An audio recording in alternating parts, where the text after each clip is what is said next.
That a good portion of people here I'm friends with on both sides, and these weren't things that were sides prior to an event that seems like it's being used, whether intentionally or not, to really divide people around things that do not need to divide people and take the eye off of the political violence that is inherent in all of these systems right now. It's easy to look at someone shooting someone or running into someone as political violence, but usually those people are already marginalized. They're already being manipulated by a system that is able to profit off that incident to turn people against each other and to make them ignore the sort of violence that is happening daily right now. For a little bit of political violence in the past in this history of this state, it's kind of interesting. About 100 years ago, we were in a similar situation in this country and in this state. There were race riots happening across the country, and they were in response to labor problems. They were in response to both people coming back from serving in the military, being addicted to drugs that the government forced on them, and not being able to find jobs. And in the meantime, people who were immigrants, black people, were being given these jobs, used as strike breakers. And all this division between people who previously did not have any reason to oppose each other was being used by the people who own these companies, by the people who are in charge of government, to divide people just like this is. Also at the same time in Maine, 100 years ago, it was the first drug laws were passed in this state. The first laws criminalizing cannabis. They also criminalized opiates. It was also the first time prohibition was enforced as a criminal matter in this state. In Kennebec County, there was a sheriff who was not enforcing prohibition laws.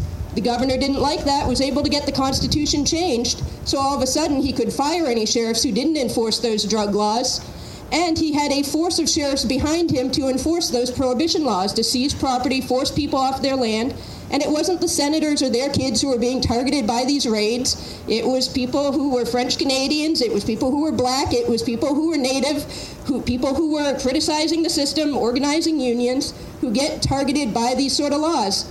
Now we have a governor bringing up that same part of the Constitution that would allow him to fire any sheriff who doesn't do what he wants them to do, because sheriffs in the state aren't enforcing laws to detain immigrants who are arrested, not charged with any crimes, but because they're immigrants, they have to be held for 2 days just because they're somehow more dangerous than people who are out on the streets daily who've committed far bigger crimes, but who have the money to hire lawyers and who have the privilege to appear to be white. And a lot of the people who are being grouped into with being white nationalists or white supremacists now would not have been considered white 100 years ago or even 50 years ago. But through this sort of division and through this sort of targeting of communities, people do assimilate because they're afraid. They will do everything to hide their whiteness.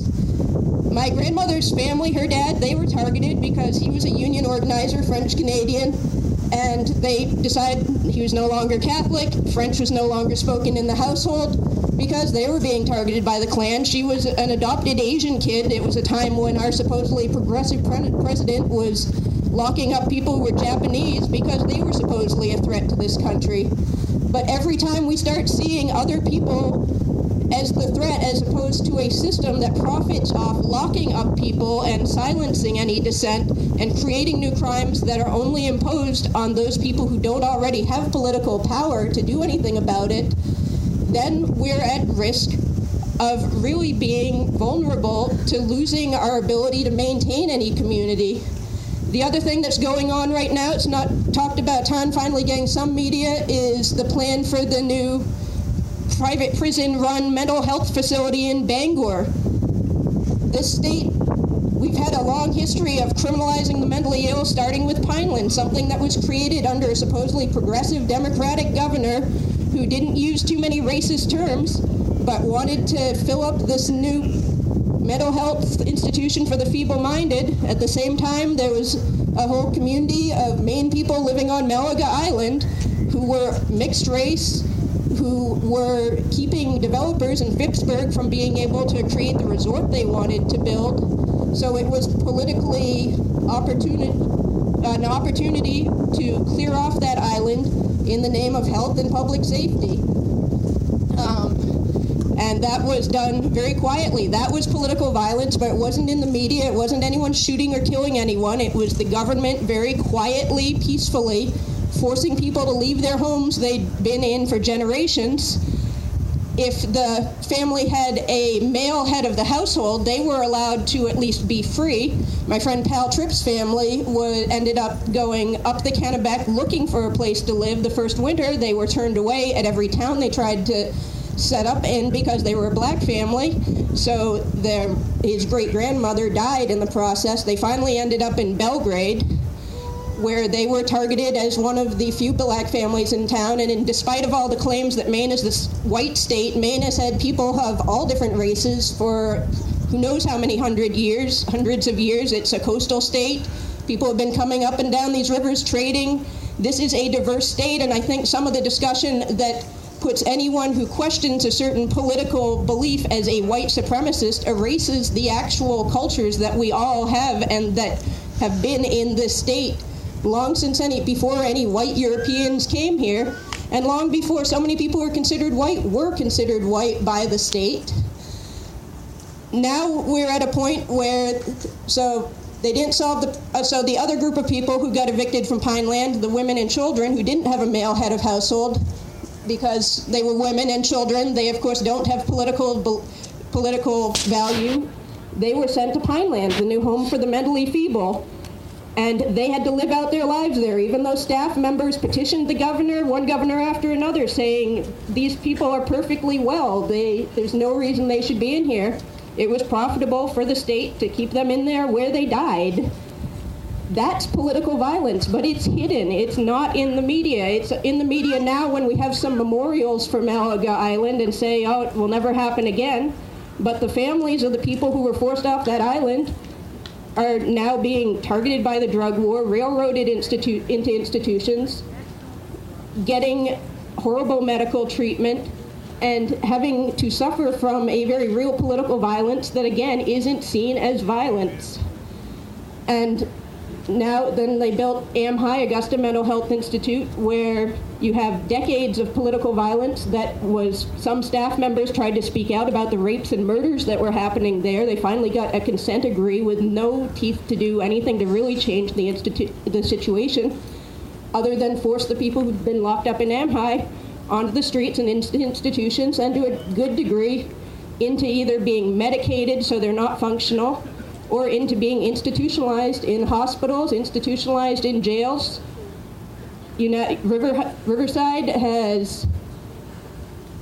is completely short on staff. It doesn't have the ability to deal with this problem, so now the solution is to basically contract with a private prison company to build a new asylum up in Bangor. And that is the political violence that I think everyone here can agree is a problem, that if we were not being divided by Facebook debates and things that are really problems but are not reasons that we cannot work together to fight things that are inherently racist, inherently violent, that target women, that target young people, that target people who do not have political power and ability to change things through hiring lobbyists to change things because their families have been in power and own the industries of the state for generations.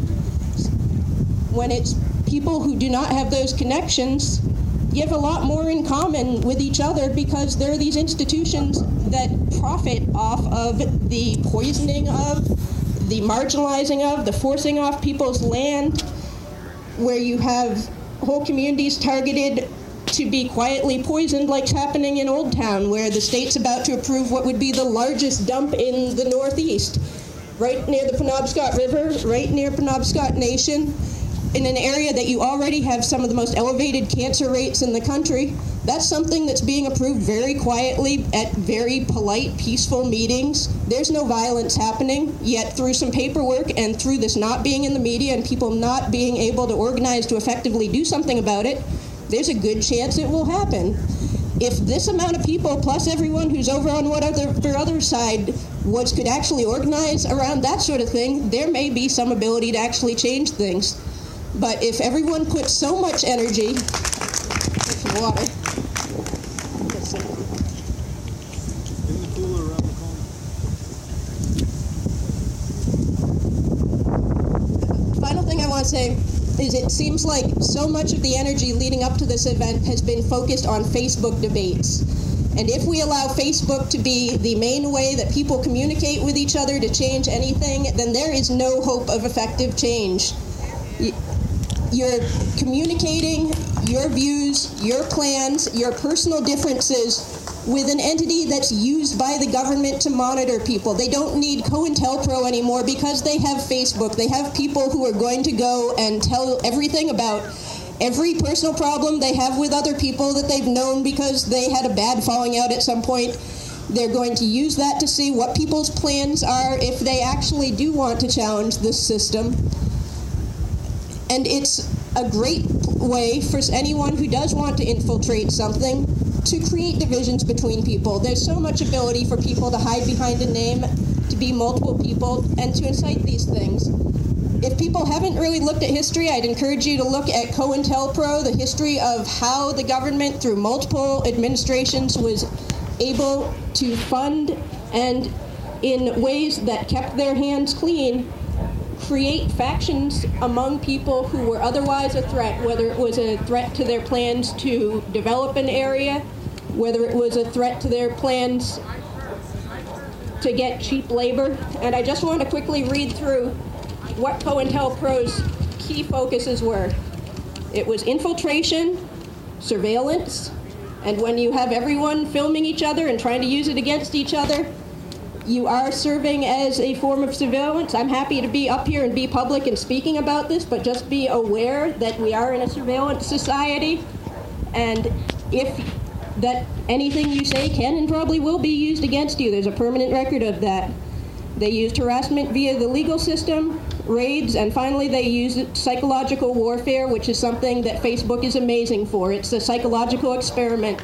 They can post, they will promote, there's been a shown record, they'll promote very tragic events. They'll promote things that will make people angry and see how people turn against each other. So I'd really encourage you to be aware when you are using those sort of mediums, when you are interacting with reality through your smartphone, of what that means, and that if we are really going to change anything here and stop these racist institutions from destroying communities the way they have for generations, we're going to need to talk face-to-face and work together face-to-face and get past the fact that someone may have voted for Trump, someone may have voted for Hillary, someone may have a political view that you disagree with on this specific issue, when you realize you have a lot more in common on all these other issues, and maybe if you actually communicate, you will actually change your views. So I hope with that, this event is functional, and thank you for your time. Yeah!